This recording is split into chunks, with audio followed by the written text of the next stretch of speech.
Muchas gracias, José Francisco. Bueno, pues una vez más, buenas tardes a todos y a todas. Soy Eva María Carretero, como ya he comentado, psicóloga con habilitación sanitaria y codirectora del proyecto ISNIS. Y lo primero de todo, me gustaría empezar agradeciendo a la Asociación Peruana de Suicidología y especialmente a José Francisco Castro Escobar el gran trabajo que han hecho en la organización de este evento y, por supuesto, darle también las gracias por darnos la oportunidad de participar en él. Como ya os he comentado hace un momentito, el proyecto ISNIS es un proyecto de investigación y de prevención de las conductas autodestructivas, autolesivas y suicidas, en el que estudiamos, entre otras cosas, la influencia de las nuevas tecnologías y especialmente de las redes sociales e Internet en este tipo de conductas, con el fin de luego poder utilizar estas tecnologías para detectar y prevenir estos comportamientos.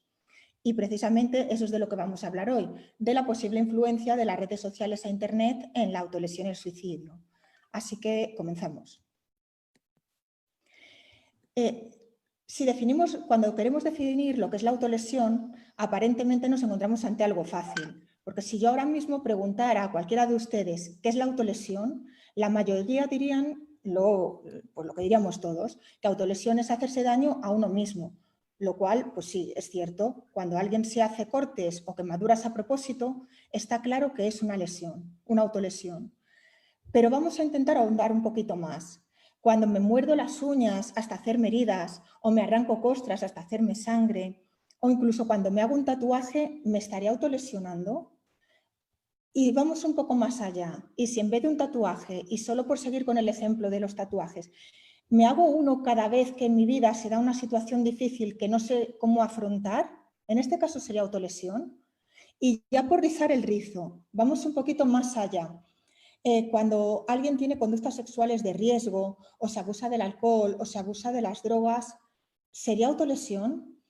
En todas estas conductas nos estamos haciendo daño a nosotros mismos, de una forma o de otra, pero ¿todas ellas podrían considerarse autolesión o no? Si ahora mismo pudiéramos debatir estas preguntas, posiblemente cada uno de nosotros tuviese una opinión diferente. Unos diríamos que todas lo son, otros diríamos que unas sí y otras no. Otros diríamos que depende de las motivaciones que nos llevasen a cometer esta conducta. Pues bien, esto que estamos diciendo ahora es fundamentalmente una de las principales dificultades en el estudio de la autolesión.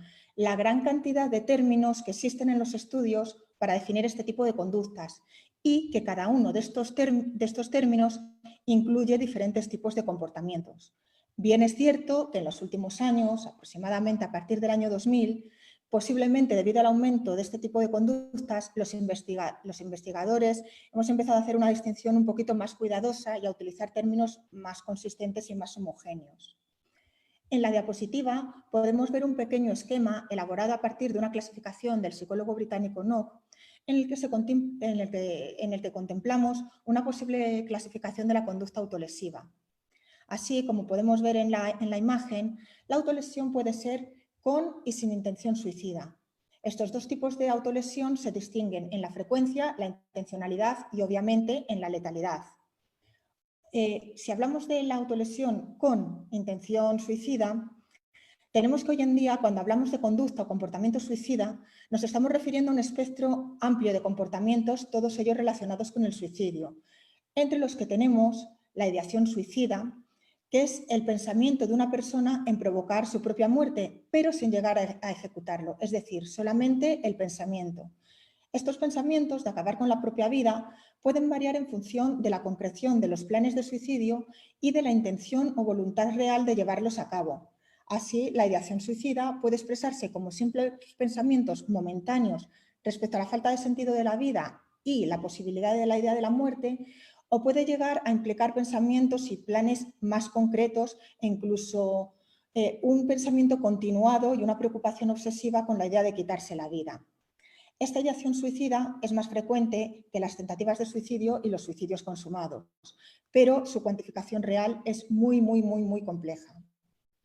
Dentro del comportamiento o la conducta suicida también tenemos la comunicación y planificación suicida. Aquí ya estamos dando un pasito un poquito más allá y hablamos de la transmisión de estos pensamientos, estos deseos de la intencionalidad de quitarse la vida. La comunicación suicida sería un punto intermedio entre la ideación suicida y la conducta suicida. Y en esta categoría incluiríamos todas estas comunicaciones, tanto verbales como no verbales, que pueden tener intencionalidad, pero no se han llevado a cabo, digamos. Dentro de la comunicación suicida tenemos, por un lado, la amenaza suicida, que también puede ser verbal o no verbal, y que podría predecir una posible conducta suicida en un futuro cercano. Y tenemos también el plan suicida, que ya es una elaboración de un plan concreto, de un método con el que llevar a cabo esta conducta suicida potencial. Dentro del comportamiento suicida también tenemos la tentativa de suicidio, que es una autolesión con resultado no fatal, pero en la que la persona tenía intención de morir. Ojo, es una autolesión, pero que la persona hacía o cometía con intención real de quitarse la vida.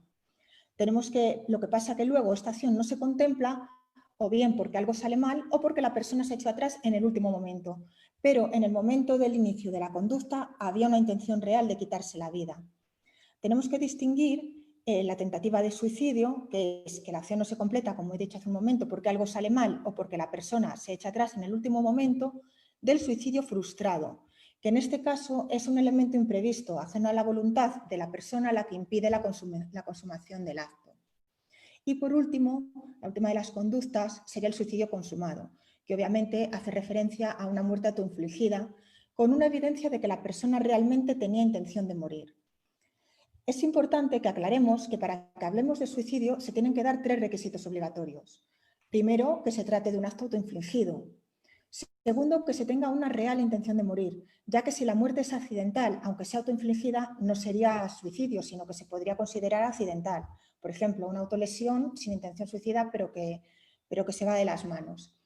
Y el tercer requisito es que haya una adecuada comprensión del término muerte, porque, por ejemplo, los niños pequeños todavía no la tienen.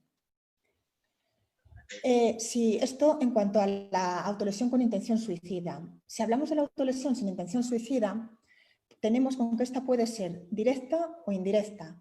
Vamos a llamar a autolesión directa cuando se trate de agresiones voluntarias y directas que provoquen un daño físico y que puedan provocar lesiones, que puedan ser leves, moderadas o graves, en función siempre de la gravedad que causen. Las indirectas, las autolesiones indirectas, serían las que causan un daño físico o psicológico, pero no se realizan realmente con esa intención. Hoy nosotros nos vamos a referir a estas últimas como conductas autodestructivas, a las autolesiones directas pero sin intención suicida, simplemente como autolesión, y a las autolesiones con intención suicida como suicidio. ¿Vale? Un poco para aclarar los términos y luego no liarnos. Las causas que provocan o favorecen este tipo de conductas autolesivas son múltiples y variadas e incluyen interacciones entre factores de vulnerabilidad y de riesgo, tanto personales como psicosociales, y los estresores.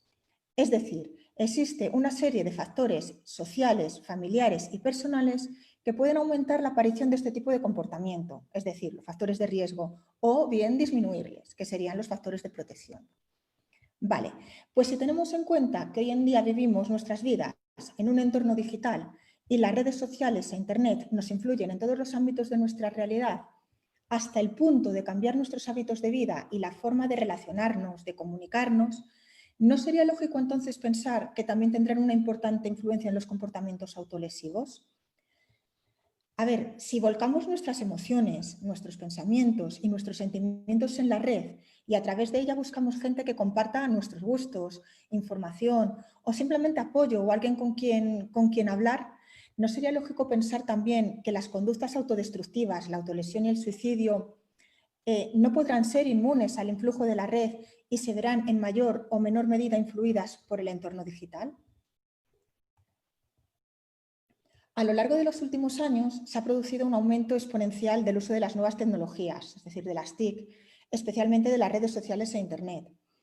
El aumento de estas tecnologías, especialmente de las redes sociales e Internet, es una realidad indiscutible, que ha modificado nuestras vidas a todos los niveles, cambiando, entre otras cosas, las formas que tenemos de comunicarnos, las normas de convivencia y, por lo tanto, también las relaciones, tanto familiares como personales.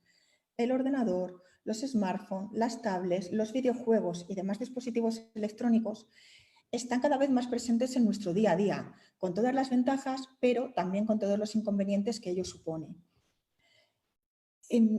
La presencia de las TIC es un gran avance a todos los niveles y en todos los sectores de la sociedad, pero también trae consigo nuevos riesgos y nuevos peligros derivados de un uso inadecuado o abusivo de las mismas, especialmente para los más jóvenes.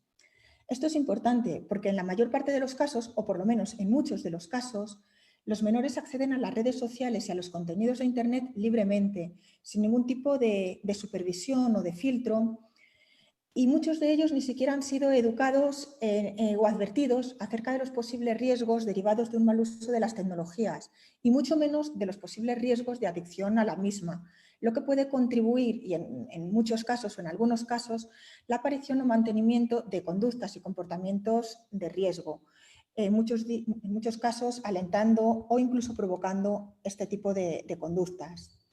Tenemos que tener en cuenta que tanto los niños como los adolescentes son nativos digitales, mientras que los padres, en muchos casos, tenemos pocas estrategias para proporcionarles una adecuada supervisión y no les damos a nuestros menores las adecuadas instrucciones para navegar de una forma segura.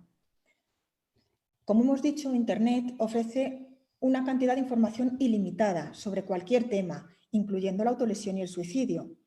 Pero lo que ocurre es que toda esta información no siempre es beneficiosa o bien intencionada.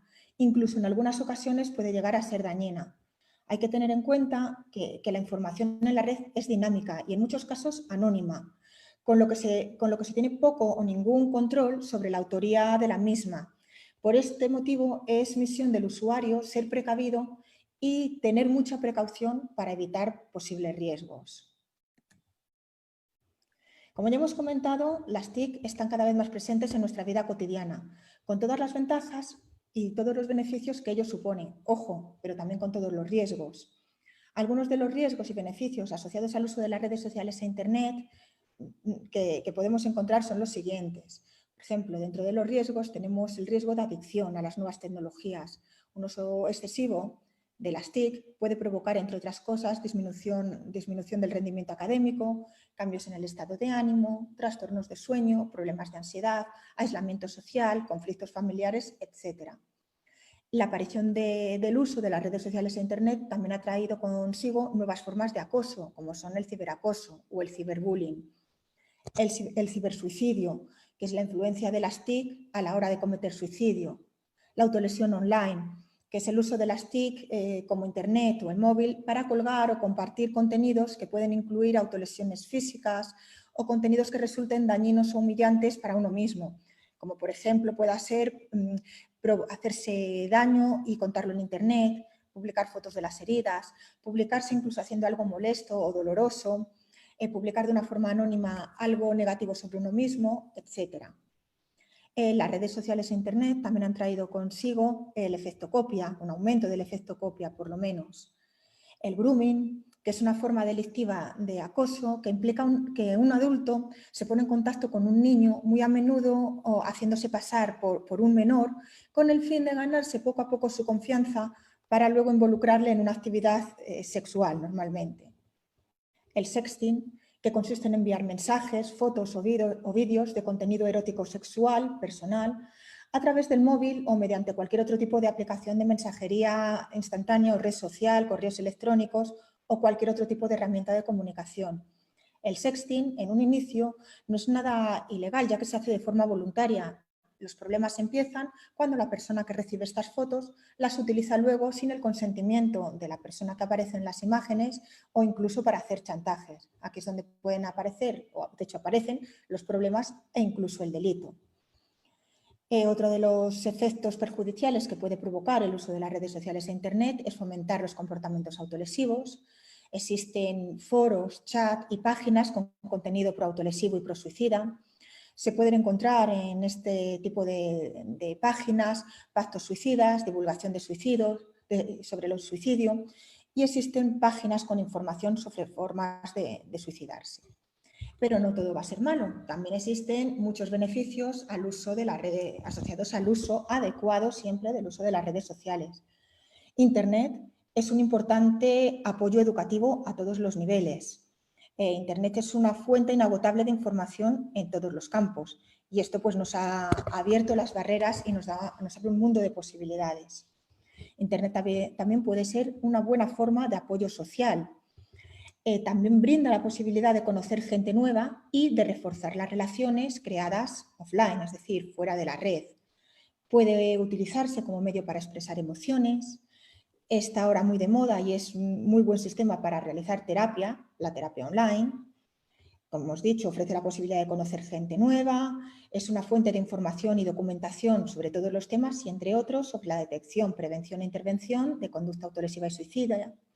Igual que existían web pro suicidas, también existen web para la prevención del suicidio.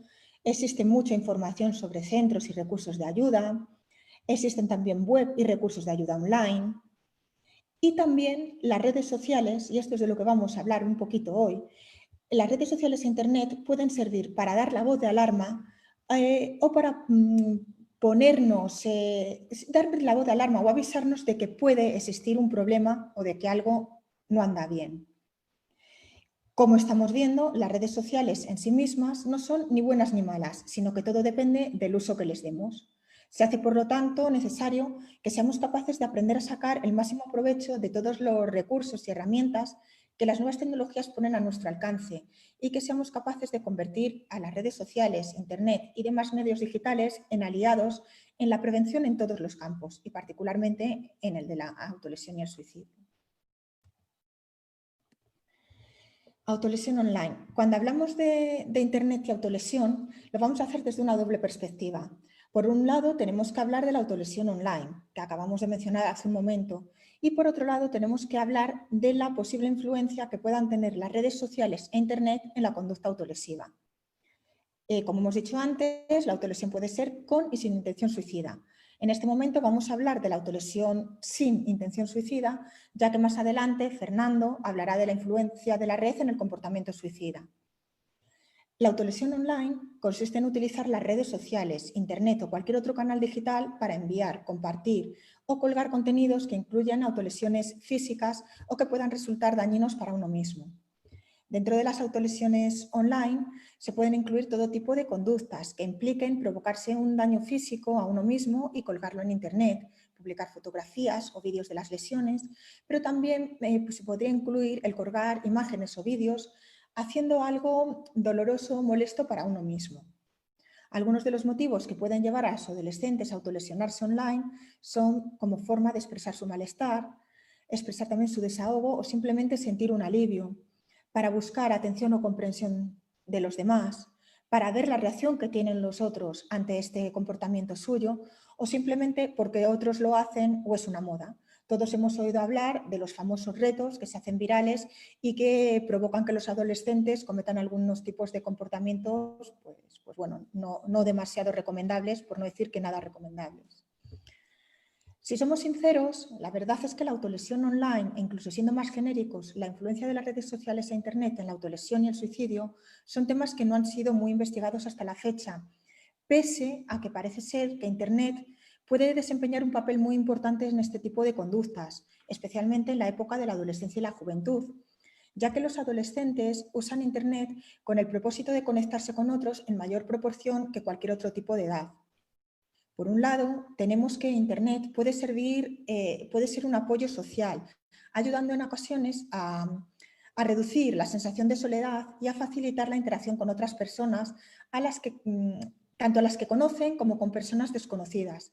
Pero esto tenemos que tener en cuenta que no siempre es así, ya que en otras ocasiones Internet puede favorecer la sensación de aislamiento. Por un lado, tenemos que Internet y las redes sociales son un importante recurso de información y búsqueda de recursos de ayuda sobre temas sobre los que en un momento dado puede resultar difícil hablar cara a cara, como pueden ser, por ejemplo, la autolesión y el suicidio. En algunas ocasiones, Internet puede tener una especial relevancia para adolescentes que se sienten marginados o que tienen algún tipo de conducta o de pensamiento del que no quieren hablar de forma abierta, por miedo, por vergüenza o por cualquier otro motivo, porque tengamos en cuenta que el entorno virtual proporciona un lugar en el que pueden compartir y expresar lo que sienten o piensan con total sinceridad, de forma libre, y encontrar a otros que comparten sus pensamientos, sus gustos, sus ideas o sus inquietudes e intercambiar con ellos una información que a veces es delicada, delicada o difícil de transmitir en persona. Pues bueno, los jóvenes que se autolesionan o tienen ideas autolesivas pueden ser uno de estos grupos que pueden encontrar en Internet un espacio seguro, y ojo que pongo seguro entre comillas, ¿vale?, donde buscar información o encontrar gente con este tipo de conductas con las que compartir sus historias personales e intercambiar opiniones, ideas o apoyo. Pero a pesar de que Internet puede proporcionar este apoyo social a los adolescentes, también puede llegar a normalizar o incluso reforzar en un momento dado el comportamiento autolesivo entre ellos, como ocurre, por ejemplo, en el caso de los foros o chat pro autolesión o prosuicidio, en los que los participantes apoyan y fomentan comportamientos autolesivos y donde se comparten, además de imágenes, métodos y técnicas de autolesión, formas de ocultación de las lesiones y del comportamiento autolesivo. Además, esta sensación de pertenencia a un grupo y el refuerzo social que estos grupos suponen puede llegar a alentar este tipo de comportamientos, llegando incluso a provocar una especie de competición entre los participantes que muestran sus lesiones incluso con orgullo, intentando igualar o superar las autolesiones de los demás, autoinfligiéndose cada vez formas más severas de autolesión. No podemos olvidar que la autolesión es un comportamiento que puede ser socialmente contagioso fuera de la red. Por lo tanto, tenemos que pensar que también lo será a través de Internet. Los adolescentes, como hemos dicho antes, son nativos digitales. Ellos se comunican a través de las redes sociales mucho más frecuentemente que cualquier otro grupo de edad, y en ellas comparten sus vivencias, sus pensamientos, sus inquietudes y estados de ánimo. No olvidemos que una de las características principales de la red es la accesibilidad, ya que en el entorno virtual se puede encontrar alguien con quien hablar las 24 horas del día. Y además se puede hacer de forma anónima, ya que se puede participar en foros, en blog, en redes o integrarse en comunidades virtuales sin tener que descubrir o que revelar la propia identidad, lo que hace que la red sea un canal perfecto, y vuelvo a poner perfecto entre comillas, para compartir pensamientos o malestares que de forma presencial resultaría muy difícil o daría vergüenza. Tengamos en cuenta que si el entorno social es un importante factor tanto de riesgo como de protección en las conductas autolesivas, pues si ese entorno social se realiza en gran medida a través de la red, es lógico pensar que de una o de otra forma el entorno virtual afectará el desarrollo social y emocional de los jóvenes y, por tanto, es importante que aprendamos a comunicarnos con ellos en su propio lenguaje, porque es la forma que al final vamos a tener de llegar a ellos y en un momento dado también es la forma que vamos a tener para poder darnos cuenta de la existencia de un problema. También es importante que aprendamos a leer en Internet, tanto lo que se escribe como lo que no se escribe, pero que está ahí y que puede resultar una señal o un signo de que algo existe, de que existe un problema, y es un signo que tenemos que aprender a interpretar. Tenemos que tener en cuenta que en muchas ocasiones una publicación o incluso una ausencia de ella puede dar la voz de alerta, o por lo menos darnos una pista, darnos un indicio de que algo puede estar pasando y que por lo menos tenemos que estar alerta. Por ejemplo, si un adolescente se pelea con sus amigos y deja de hablarles o de quedar con ellos en la vida real, es de suponer que también los bloqueará y dejará de hablar con ellos a través de la red. Y si alguien tiene un problema en su vida real y varía su comportamiento y notamos que algo está pasando a través de sus actitudes y de la comunicación no verbal, es de suponer que su comportamiento y sus publicaciones en la red también cambiarán. En muchas ocasiones las señales están ahí, solamente tenemos que aprender a verlas y a interpretarlas. Como siempre, la principal señal de alarma de que algo pasa es el cambio. Pasa o puede estar pasando. Es el cambio. En nuestro caso, en el caso de las redes sociales e Internet, el cambio de usos y costumbres asociados al uso de Internet. Por ejemplo, si un adolescente está todo el día conectado y de repente deja de lado las redes sociales, cierra los perfiles en todos lados, si cambia el tono de los mensajes o de las fotografías, o si de repente anula todos los contactos habituales, debemos estar alerta. Que puede ser que no pase nada, pero por lo menos tenemos que tener la precaución de tener los ojos abiertos y estar atentos. Algunas de las posibles señales online que nos pueden dar la voz de alarma o indicarnos que algo puede estar pasando son, por ejemplo, el publicar mucho de una forma constante y compulsiva a todas las horas del día, pero también lo contrario, cerrar de repente perfiles en las redes sociales o dejar de utilizarlas, dejar de tener comunicación con las personas habituales y todo este tipo de cosas. Cambios en el tono de las publicaciones. Hay algunos estudios que parecen apuntar, por ejemplo, a que los colores de las imágenes que se cuelgan en Internet pueden estar relacionadas con el estado de ánimo. Así, por ejemplo, parece que las personas deprimidas tienden a publicar imágenes más azules, grisáceas, oscuras y a utilizar filtros de blanco y negro, mientras que las personas no deprimidas utilizan filtros que hacen que las fotos sean más brillantes y más cálidas. Publicar durante la noche. Estar en las redes sociales a lo largo de la noche puede indicar insomnio o problemas para dormir, que estos son señales de que pueden indicar que alguien está pasando por un estado de angustia emocional. Y además es la pescadilla que se muerde la cola, porque si uno se siente mal, no puede dormir, pero la falta de sueño, a su vez, empeora los síntomas y hace que se sienta peor. Pero aunque esto no sea así y no exista ningún tipo de trastorno, el simple hecho de estar conectado a lo largo de la noche, quitando horas de sueño, ya es un problema en sí mismo, ya que además de poder ser una señal de inicio de adicción, todos sabemos la importancia de un adecuado descanso en la salud tanto física como mental. Todos sabemos que la falta de sueño puede provocar, entre otras cosas, agotamiento y malestar general, angustia, irritabilidad, depresión, cambios de humor, dificultad para afrontar problemas, etc. Que pueden favorecer en un momento dado la conducta autolesiva. El colgar habitualmente publicaciones que indiquen apatía o abandono de las actividades cotidianas. Por ejemplo, si se cuelgan publicaciones que están que están haciendo ver que la persona no va a clases o que se queda en casa en la cama, puede indicar algún tipo de problema, como depresión o algún otro tipo de problema en el colegio o en el instituto. El tipo de actividad desarrollada en Internet, es decir, a quién siguen, qué tipo de páginas visitan. Al final, el estado emocional de alguien se refleja en su actividad.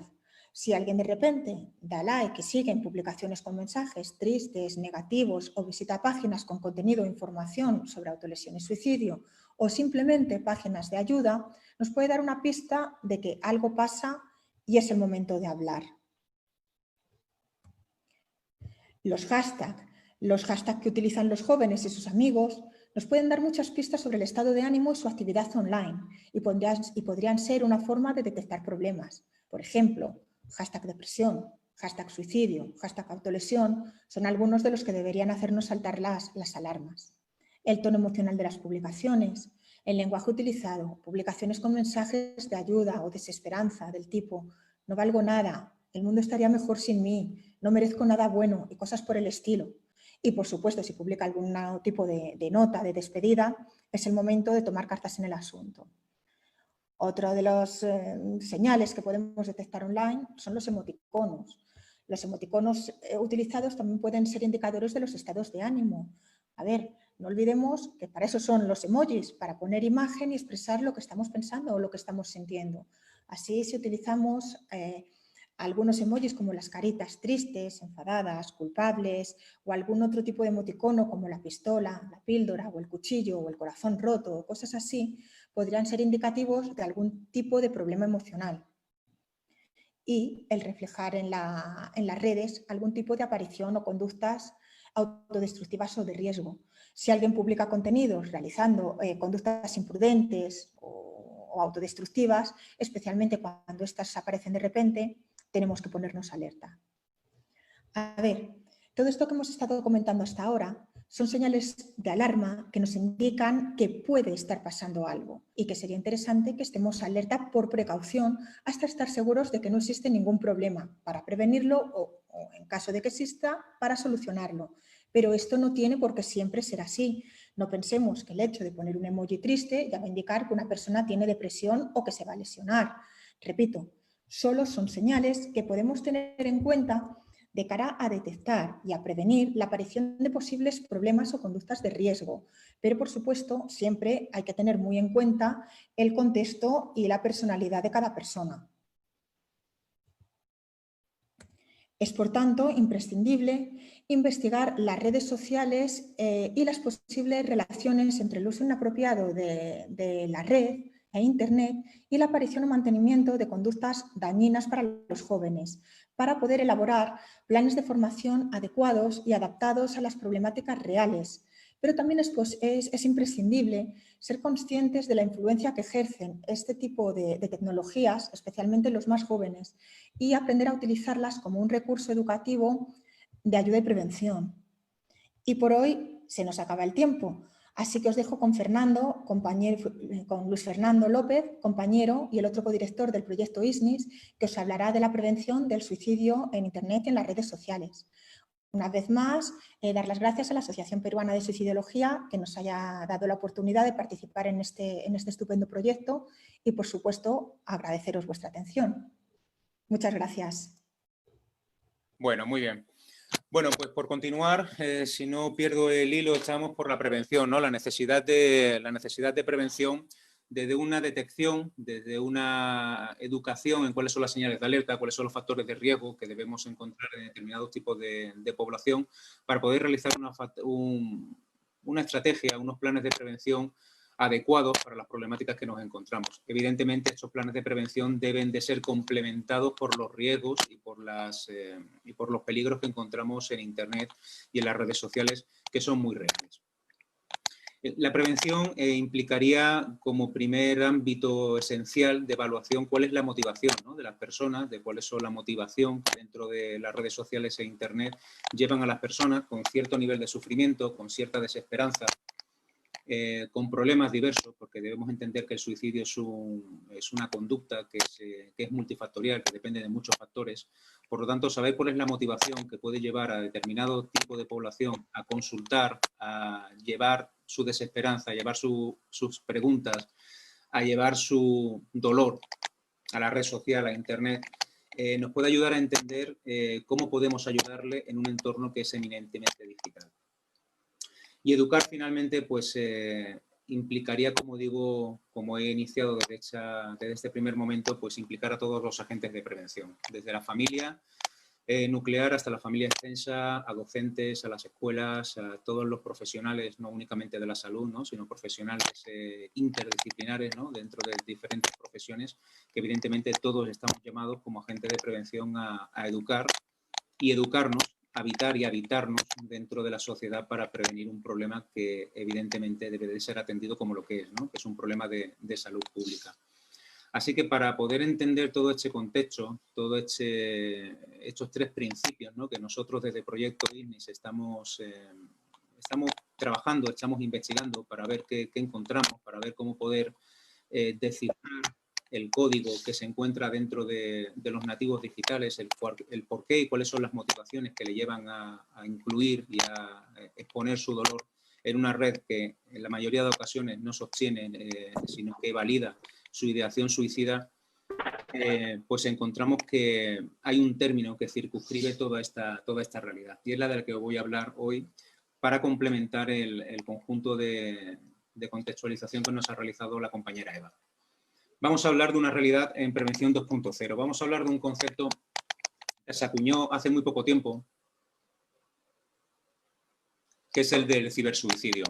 Muchos, bueno, ya en esta época, casi 10 años después de que apareciese, ¿no?, esta conducta dentro de las redes sociales, porque hace casi una década, ¿no?, que esta realidad ya se encuentra dentro de las salas de foro y las salas de chat antiguas, lo que era el meeting antiguo, el IC antiguo, que ha mutado, ¿no?, que ha evolucionado a nuevas formas de mensajería instantánea, como pueden ser Facebook Messenger, WhatsApp, toda la mensajería instantánea que hay dentro de las redes sociales, y que es un término que se acuña a raíz de la influencia que ejercen las redes sociales, que ejerce la mensajería instantánea, que ejerce las redes sociales en la motivación de las personas para provocarse la muerte autoinfligida. Estamos hablando del cibersuicidio, que finalmente es la acción de quitarse la vida motivada precisamente por la influencia que los grupos de pertenencia dentro de las redes sociales motivan para que finalmente una ideación suicida pueda llegar a una planificación, de una planificación a una tentativa y finalmente a un suicidio consumado. Durante todo el transcurso que lleva la ideación y la conducta suicida. Fijaos que el cibersuicidio, el por qué se acuña este término y cuál es el significado y cuál es la importancia que contiene en una era que es eminentemente digital, viene aparejada por una nueva forma de comunicación, viene aparejada por una comunicación donde los grupos de personas, los grupos culturales, el día a día de nuestras vidas, viene motivado y viene fuertemente influenciado por la pertenencia a grupos de redes sociales, bien sea a través de canales de redes sociales o bien sea a través de canales propios de Internet, a través de la propia mensajería instantánea.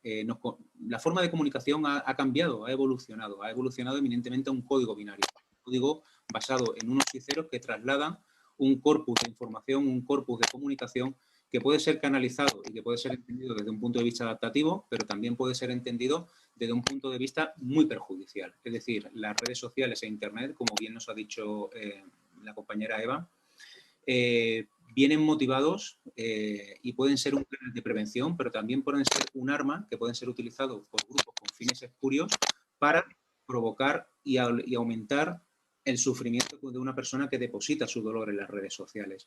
Por lo tanto, fijaos la importancia, fijaos la influencia que las redes sociales, que Internet, pueden mantener en personas con trastornos de la personalidad, con trastornos de salud mental, con ideación suicida, con altos niveles de sufrimiento, con problemas familiares, con una desestructuración familiar, que acuden a Internet para encontrar alivio, para encontrar alguien que les valide su sufrimiento, alguien que pueda entenderles, o simplemente para pedir ayuda. Y encuentran a grupos de personas, encuentran a usuarios albergados dentro del anonimato, con nicks, sin personalidad, sin identidad, que lejos de validar su sufrimiento lo que hace es acrementarlo y decirles en última medida que su sufrimiento nunca va a tener fin. Que lo mejor que podrían hacer es suicidarse, lo mejor que podrían hacer es matarse. Y fijaos el daño que puede hacer para una persona con un nivel de sufrimiento tan elevado y donde el sentimiento de ambivalencia entre la vida y la muerte pues fluctúa en su día a día. Ese es el peligro que reside en las redes sociales, ese es el peligro y la influencia que las tecnologías de información y de comunicación mantienen muy presentes dentro de las redes sociales, dentro de las tecnologías de información y de comunicación.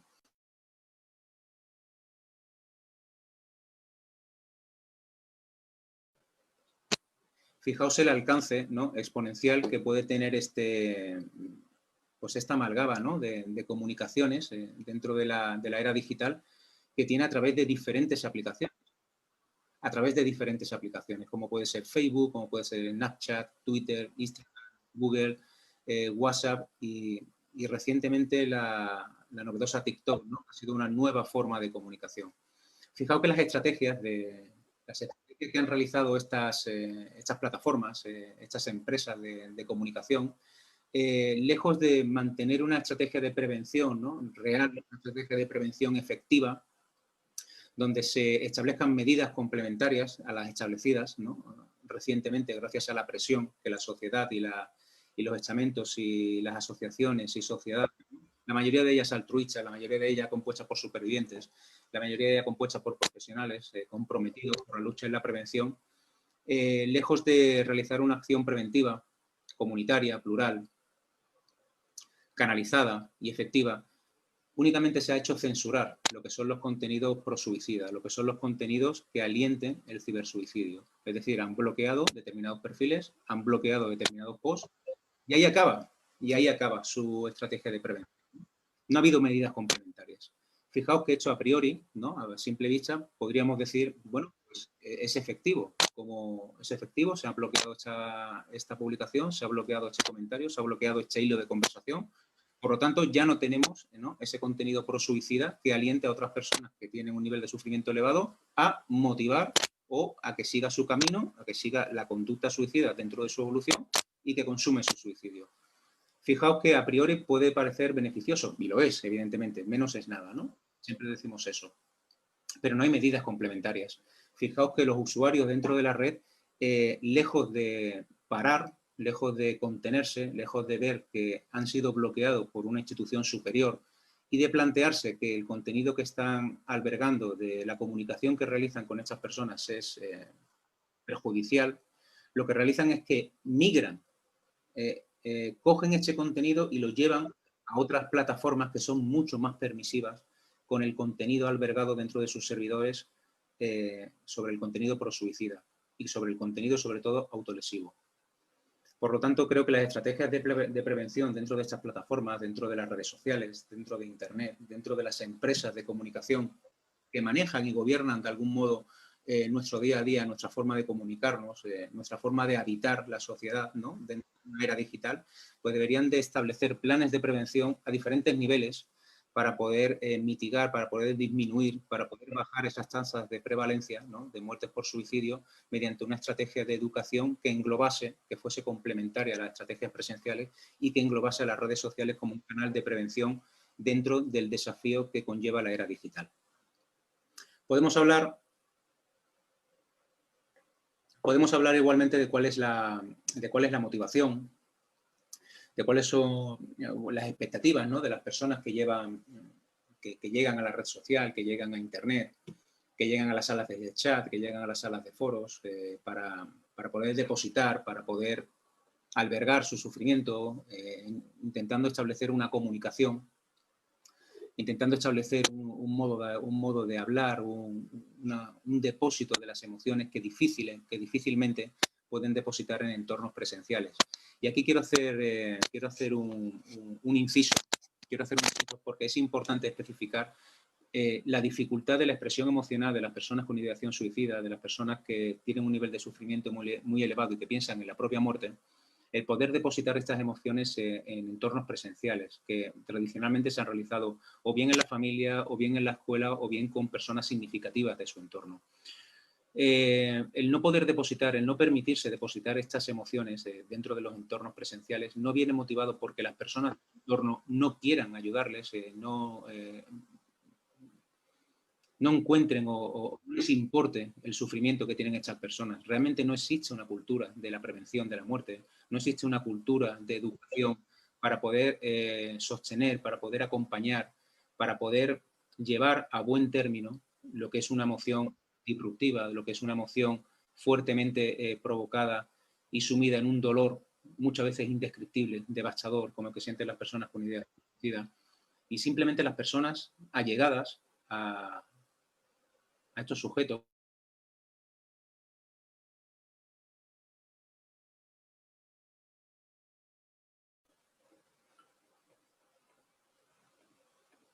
José, se me está bloqueando el micrófono. ¿Sabes si es por algo? A ver. No, el micrófono lo tienes abierto. A ver. Vale, se me bloquea. Periódicamente se me bloquea, tengo que volver a activarlo. Vale, está bien así. Vale. Bueno, decía y continuaba, ¿no?, que realmente las personas que depositan su dolor en sociedad muchas veces no se ven acompañadas, y no es porque las personas que están en su entorno no quieran acompañarles, sino simplemente es que no saben qué decir, no saben cómo acompañarles. Y existe mucho miedo, mucho temor, ¿no?, a lo que digan puedan provocar más dolor aún, ¿no? Por lo tanto, creo que el motivo de la educación, ¿no?, dentro de los entornos, dentro de la sociedad, dentro de los entornos más significativos de las personas, ¿no?, como son las familias, las escuelas y los entornos educativos, debe de ser principal y esencial. En 2016 realicé una investigación titulada Suicidio en la adolescencia, redes sociales e Internet, que ha sido recientemente publicada este año en la revista de Norte de Salud Mental, una revista de salud mental y psiquiatría, bastante afamada, ¿no?, dentro de los entornos científicos, donde repliqué una investigación publicada por autores de referencia en población española. ¿Cuál era la influencia que mantenía las redes sociales e Internet en personas en población infanto-juvenil, ¿no? ¿Cuál era la motivación que podía llevar a estas personas a intentar o encontrar alivio dentro de su dolor dentro de las redes sociales? El contenido de esta investigación, os dejo el enlace, se lo pasaré a José para que pueda aportarlo dentro de su página web, dentro de sus redes, por si tenéis interés en poder ver la investigación. Es muy amplio, el contenido es muy amplio y bueno, lo que es la introducción y la metodología, pues quizás sea interesante para poder replicar dentro de otras culturas y dentro de otros países. Pero finalmente, fijaos que el contenido, si buscamos en cualquier buscador de contenidos, el más popularizado en España, creo que en todo el mundo ya es Google, si insertamos una palabra, por ejemplo, de quiero suicidarme o quiero suicidarme formas o quiero suicidarme sin dolor, encontramos que el propio motor de búsqueda nos va facilitando páginas y contenidos indexados dentro del propio buscador de la cantidad de búsquedas que realizan las personas dentro de la red. Fijaos que la observación de las 10 primeras páginas, de las 10 primeras entradas, perdón, de la primera página, que finalmente dentro de los motores de búsqueda y de las conductas de búsqueda de los usuarios, no, de los usuarios amateur, ¿no? De cualquier usuario, se circunscribe a la primera página, encontramos que dentro del análisis de estas 10 primeras páginas, el contenido pro-suicida que encontramos dentro de estas páginas albergadas dentro de salas de chat, dentro de hilos de foros, correspondía al 65% de la información que se contenía dentro de esa propia página y que escasamente el 35% era de un contenido preventivo. Pero un contenido preventivo, y debemos entenderlo no como un contenido preventivo profesional, no como un contenido preventivo basado en planes de prevención, ¿no? Estructurados, eficientes, validados científicamente, empíricos, sino como un contenido preventivo a un nivel de opiniones personales, a un nivel de la propia subjetividad de la persona que contesta a la persona que vierte en Internet, que vierte en la red social, su sufrimiento y su ideación suicida. Fijaos que de este contenido pro suicida, el 90% de la información que contenía estaba basado en experiencias personales. La mayoría de estas experiencias personales eran facilitadas por personas que aportaban recursos, que aportaban su propia experiencia dentro de su tránsito a través de la ideación suicida, a través de la planificación, a partir de sus propias tentativas de suicidio, de lo que le había servido, de cuáles habían sido los métodos y los medios que habían usado para provocarse la muerte. Evidentemente no les había servido bien por la vigilancia institucional, bien por la vigilancia paterna o bien por la propia capacidad del medio para provocar y conllevar la muerte final, ¿no? Fijaos que todo este contenido, todas estas experiencias personales estaban motivadas no con un fin de prevención, estaban motivadas con un fin pro-suicida, es decir, aportar recursos, ideas, herramientas a la persona para que su ideación suicida, para que su planificación fuese lo más efectiva posible. Es decir, que la muerte finalmente fuese un hecho ineludible, en el cual ni los medios sanitarios, ni siquiera la vigilancia institucional, incluso la vigilancia familiar, pudiese llevar a término porque ha sido un ensayo de prueba y error a través de usuarios en la red a nivel mundial. Por lo tanto, el corpus de información que se encuentra a través de las experiencias personales es amplísimo. También el contenido que encontramos estaba muy basado en contenido religioso, dependiente de la cultura en la que el hilo de conversación o de las personas o los usuarios que entrasen dentro de la red contestasen, ¿no? o participasen dentro del hilo, entraban con un contenido religioso que, fijaos, ¿no? que la religión y lo que son las creencias de cada persona, si es un factor protector, ¿no? que puede sostener y que podemos usar terapéuticamente para apoyar el proceso de recuperación de las personas con un sufrimiento muy elevado, este contenido religioso estaba basado, ¿no? en un fin coercitivo, ¿no? Del tipo, por ejemplo, dentro de la religión judío-cristiana, por ejemplo, en el de que los suicidas, ¿no? finalmente su sufrimiento no acaba en esta vida, ¿no? sino que continúa en la vida tras la muerte, ¿no? en el famoso infierno judío-cristiano.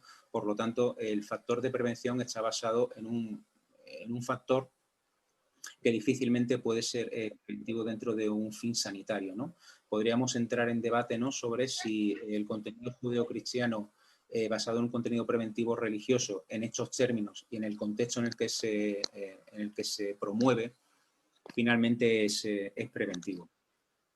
Quizás lo más gravoso de esta investigación era que incluía enlaces a otras páginas web, incluía recursos con fines pro-suicida, donde se aportaban recursos, se aportaban medios, se aportaban fotografías, se aportaban enlaces a la Deep Web, a la web profunda, porque la Deep Web cabe mencionar que tiene diferentes niveles, ¿no? Y dependiente de los niveles, el contenido y digamos las imágenes cada vez son más intensas, cada vez son más contenido y cada vez su contenido escapa más a la vigilancia preventiva que los agentes sociales pueden ejercer sobre ella.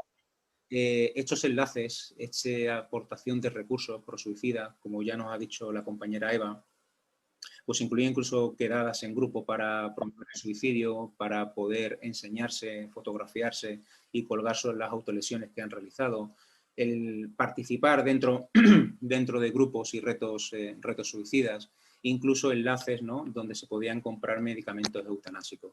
Así que fijaos, ¿no?, cuál es la repercusión, ¿no?, y cuál es la importancia de la investigación, cuál es la importancia de poder estudiar, de poder analizar, de poder evaluar qué está ocurriendo dentro de la red social para poder establecer planes de prevención oportunos, eficaces, validados científicamente, empíricos, contrastados, que complementen la buena labor que se está realizando desde ámbitos más presenciales, desde las instituciones más presenciales.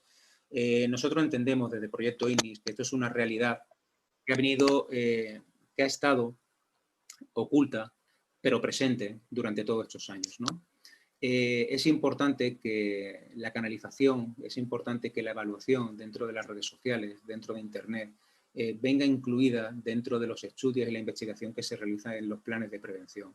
Ampliar los planes de prevención, complementándolas con la influencia que mantienen las redes sociales e Internet en la conducta autodestructiva, disruptivas, incluso de abuso y sobre todo suicida de población infanto-juvenil, de los adultos, de la tercera edad, aunque bueno, podríamos hablar también de que la brecha general digital está presente, ¿no? Pero todos sabemos y entendemos que esta brecha digital generacional va desapareciendo, ¿no? Cada vez son más nuestros abuelos los que vemos, ¿no?, con un smartphone en la mano, lo que vemos con un ordenador portátil, y la influencia de estas redes sociales y de Internet no va a escapar tampoco a una población muy afectada y una población muy vulnerable como es también la población de la tercera edad, ¿no? Hablamos siempre de la población infanto-juvenil, porque quizás como sociedad la muerte por suicidio de un niño, de una niña, nos impacta mucho. No podemos entender dentro de nuestra razón, dentro de nuestra emoción, no entendemos cómo un niño se puede provocar la propia muerte, ¿no? No logramos entender, ¿no?, racionalmente y mucho menos emocionalmente, como una persona de corta edad, ¿no?, puede pensar, incluso provocarse su muerte, ¿no? Y vemos como más normalizado, y entenderme normalizado, entrecomillado, ¿no?, que una persona mayor que ha vivido, que ha tenido su experiencia, pues bueno, pues quiera poner fin a sus días por determinadas circunstancias, por determinados motivos, y el impacto parece que en la sociedad es menor, incluso se invisibiliza, ¿no? Y tenemos que tener en cuenta que la población adulta, en la vejez, en la tercera edad, es una población muy sensible, es una población muy vulnerable y que merece todo el peso de la investigación, todo el peso de la prevención y todo el apoyo de las instituciones y de la sociedad que ellos crearon, porque nosotros no olvidemos que somos herederos de esta generación que hoy nos necesita y que incluso se puede encontrar perdida dentro de esta brecha generacional digital para poder apoyar su camino y para poder sostener el momento tan confuso que desgraciadamente con esta pandemia, ¿no?, y con la inclusión de las nuevas generaciones digitales, de los nuevos dispositivos electrónicos, de la nueva forma de comunicación con los familiares, con las personas queridas, pues necesitan nuestro apoyo. No olvidemos tampoco que la tercera edad es una población muy vulnerable. Finalmente, creo que es interesante que especifiquemos, ¿no?, que las redes sociales, Internet y la investigación que estamos realizando dentro de la conducta suicida, dentro de la autolesión, es importante entenderla dentro del camino, ¿no?, que la conducta suicida transita a lo largo de una persona con un nivel de sufrimiento elevado. Fijaos que una persona con un sufrimiento muy elevado que ha establecido determinadas estrategias, determinadas conductas, intentando solventar los problemas que tenía, pasa desde una ideación suicida a una planificación. De la planificación se puede pasar a tentativas de suicidio, y de estas tentativas de suicidio pasamos finalmente a suicidio consumado, ¿no? Puede haber varias tentativas, se puede quedar en la planificación o puede simplemente quedarse en la ideación, ¿no? Fijaos que el contenido de prevención independiente de los agentes de prevención que puedan actuar sobre esta conducta, sobre el tránsito de esta conducta, es importante porque no permite su desarrollo. Fijaos que la intervención y la influencia de las redes sociales e Internet tiene un peso muy importante precisamente en las dos primeras fases de la conducta suicida, en lo que es la ideación suicida y en lo que es la planificación suicida. Un usuario que entra en Internet con una ideación suicida y que expone su sufrimiento dentro de la red social puede encontrarse con miles, con cientos, con una decena, con una persona, con un único usuario, con un único nick anónimo que valida su ideación suicida, que le proporciona recursos, que le proporciona aliento, que le proporciona una comunicación en la cual su sufrimiento le alega que nunca va a terminar. Fijaos que de la ideación suicida puede apoyar mecánicamente, puede apoyar digitalmente que de esa ideación suicida se pase una planificación. Y imaginaos en esa planificación suicida donde se está estructurando a darse muerte, encontramos a otro grupo de personas donde este usuario que sufre se encuentra validado, se siente con una sensación de pertenencia, con un nivel de impulsividad en población infantojuvenil muy alta, pues se encuentra con un grupo de personas que le dicen cómo se puede suicidar de una forma efectiva, que le proporcionan herramientas, que le proporcionan recursos. Por lo tanto, la evaluación, la detección y la intervención dentro de planes de prevención en las redes sociales e Internet deben de incidir de una forma principal y esencial en estos dos primeros periodos de la conducta suicida, que son la ideación y la planificación. Creo que una intervención temprana en la red social a través de planes estructurados de prevención dentro de la red social en estas dos primeras fases consideramos que es esencial. IGNIS, a través de la investigación, a través de la toma de muestras de las entrevistas con personas con un nivel de sufrimiento elevado, a través de una población general, vamos detectando cuáles son las necesidades, cuáles son las carencias, cuáles son las herramientas que pueden disponerse, cuáles son los planes de prevención que deben complementarse para poder asumir y para poder acatar y poder prevenir todo lo que aquí venimos exponiendo dentro de la red social. Fijaos que finalmente, por no extenderme en demasía en la ponencia, para poder dejar espacio para preguntas, y seguro que José tiene algo que aportarnos en ese sentido, los factores de riesgo y las señales de alerta digital son muy importantes. Hablamos de factores de riesgo, hablamos de factores de protección, pero no hablamos de estos factores de protección, de estas señales de alerta dentro de entornos digitales. No quisiera extenderme en demasía porque la compañera Eva pues, ya ha especificado suficientemente algunos de esos contenidos, ¿no? Y vais a tener disponible toda esa información para poder pues, analizarla, poder ampliarla, ¿no? Poder establecer un debate, poder establecer ideas, ¿no? de cómo ampliar esta perspectiva dentro de la red social.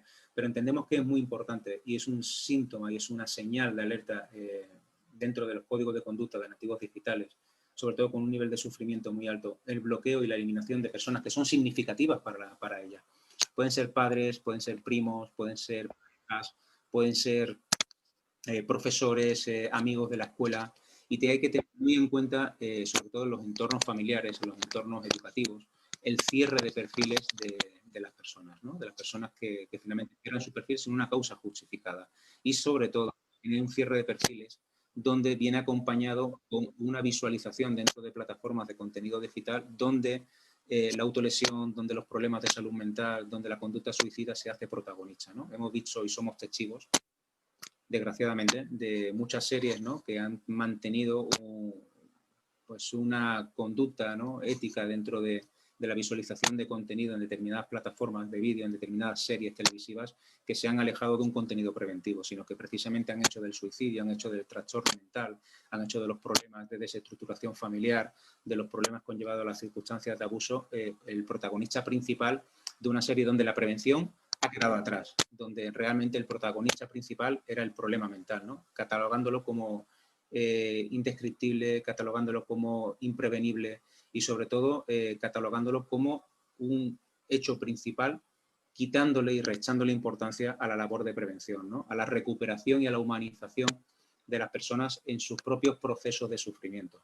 Fijaos que finalmente, en definitiva, lo que queremos albergar es el poder humanizar, el poder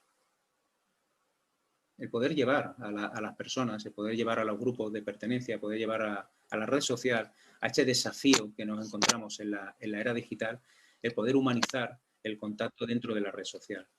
Finalmente, la red social puede ser un canal de prevención quizás el más potente que tengamos, quizás el más poderoso que podemos usar para poder realizar una prevención real y efectiva multicanal. Una canalización dentro de la red social es mundial, llega a todos los lugares, a todas las culturas.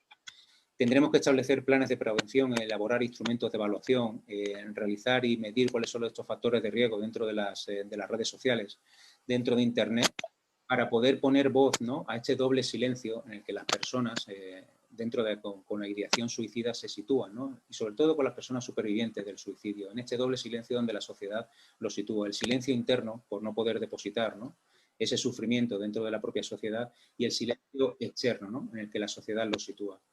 Finalmente, naturalizar, ¿no?, el discurso de la muerte, poder naturalizar que esto es un fenómeno que traspasa fronteras, que ha pasado la frontera de lo presencial y que ha incluido su presencia dentro de lo digital, nos va a ayudar a un desafío que tenemos como sociedad, como investigadores y como profesionales, para poder desplegar en un entorno seguro estas emociones, sabiendo que detrás de la red social, detrás de este código binario compuesto por unos y ceros, vamos a encontrar a muchos agentes de prevención, vamos a encontrar a muchos profesionales que tienen establecidos planes de prevención estructurados y validados científicamente, que sabemos que funcionan, que son válidos para poder ayudar, poder sostener y poder validar su sufrimiento, pudiendo albergar esperanza dentro de su desesperanza, ¿no?, pudiendo aportar voz a través del silencio que depositaron en la red con la esperanza de que alguien les hablase, ¿no?